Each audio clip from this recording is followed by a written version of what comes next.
Welcome back, everybody. My name is Tim, and this is another Real Ideal Gear Review. Today, I'm out hiking, and we're going to find a spot here to hold up for the night. And the wind just kicked up, and it got really clear really fast. So it's going to be a cold one in western Montana. So we're going to find our spot, set up, get some food in the stomach, and then finish this review on the Casio AE1200.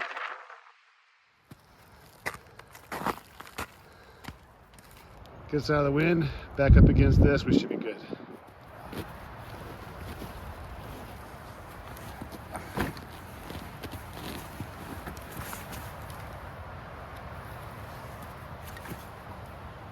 Okay, we found our spot.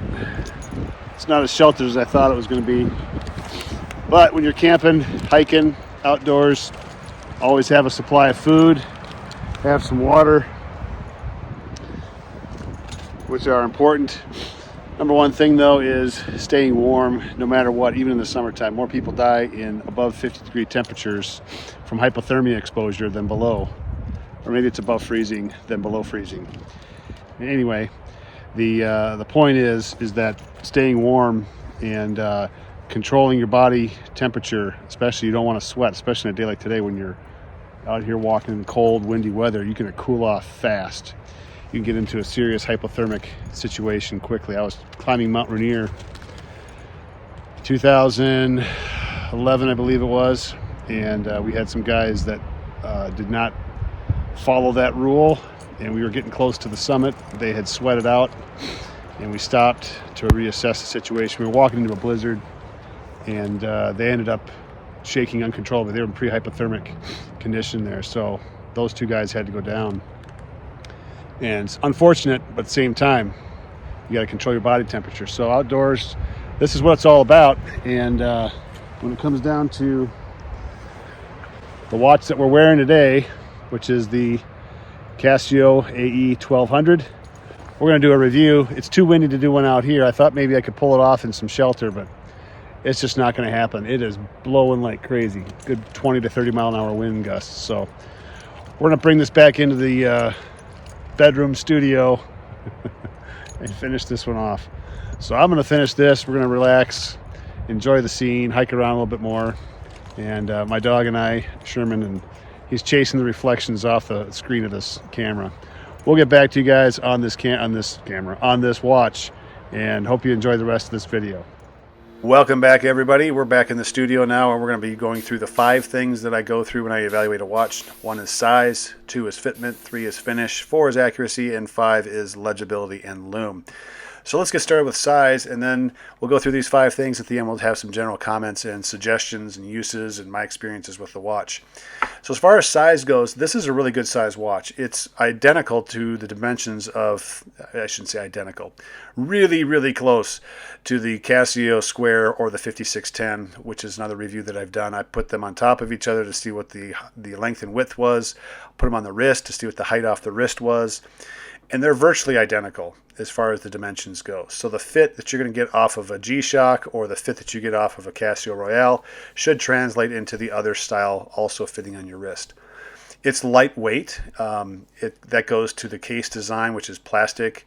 The strap is a lighter weight strap than a G-Shock is. So the overall light is, you really don't notice the watch being on your wrist at all. It's a great fit for men and women. This one is wife approved. I had my wife try it on and she loved it as far as the way that the strap wrapped around her wrist. And so she liked the fact that, it felt like it was more attached to her arm than the G-Shock, which was kind of up off the wrist a little bit. And I did hear from another person who commented that said you can take and grind off those little tabs underneath. I'll show a picture of those tabs right here. That you can grind those tabs off a little bit, and this is also on the G-Shock, and it gives you a little bit more closure around the wrist for people with smaller wrists. So as far as fitment goes, it's a flexible strap. It's a thinner strap than a G-Shock, so you're going to get more flex out of it. The tuning of the strap to your wrist size is the same as the other Casios. It's just one of those things that, I don't know what it is, but I can't get it to fit just right. Most dive watches that have, 4 or more fine-tuning adjustments on the clasp, I can get those to fit much better than this strap. And usually straps do a pretty good job of, finding that sweet spot, that hole that really makes the watch fit around your wrist really well. But this isn't one of them. The keeper on this watch does a great job of staying in place so it doesn't slide around on the strap. It's designed the same way as the Casio G-Shocks are, so it has little notches on there that keep it from sliding around. The overall finish is plastic with a metal case back. Downside is there's mineral glass, so it's going to get scratched over time. And also the pin and buckle is plastic. I wish it was metal, but it's plastic. I'm a little nervous about it as far as like the flex that it has, or maybe breaking off or whatever. But it's one of those things. It's less than $50. You just have to go with what it is. And does it work? It absolutely does work. It goes with everything on there. The overall finish of the dial, or the display I should say, I'm not a real big fan of the circle dial in the upper left hand corner. It does serve a purpose for a dual time readout, and it gives you an analog look to the watch, which I just think is weak, but it's there. But you can use it for a world time display, so that you can have the world time in the main display, and you can have your home time up in the circle display at the top. So it's good for that purpose. If you don't like the finish of the watch, there are plenty of options out there that you can modify this watch. Casio offers many models with a metal case, with a metal bracelet. So you have a lot of options even from Casio. Accuracy, this is a real quick comment. It's not as accurate as I thought it was going to be. I'm losing about a second a day. I don't know if anybody else out there has the same experience with their Royale. If you're losing or gaining, or if it's off by about a second or more a day. It seems to me it should be more accurate than that, but that's just what it is. It's about a second a day, and I'm not impressed. Legibility and lume. The numbers, the readout is a little bit bigger than the Casio Square or the 5610, which means it's easier to read, and it's even easier to read if you don't have your reading glasses on, like me. So I appreciate that. The day date, however, is the opposite. It's a little bit harder to read because it's actually thinner as far as the print of those letters and numbers in the day date window. The light works great. You have two amber lights, one in each lower corner of the display. And so when you hit that button for 1.5 or 3 seconds, you can set that on the modes. You get a great light lit up display. The world time map is also high contrast, which is interesting. As you're going through and you're pounding through the different world time zones to choose from, which I'm going to be doing. My oldest son is going to be heading out to Macedonia for the National Guard for some training out there. So I'll set up my world time to have that, and so I can keep track of what the time is as far as any kind of phone calls and stuff that we make back and forth.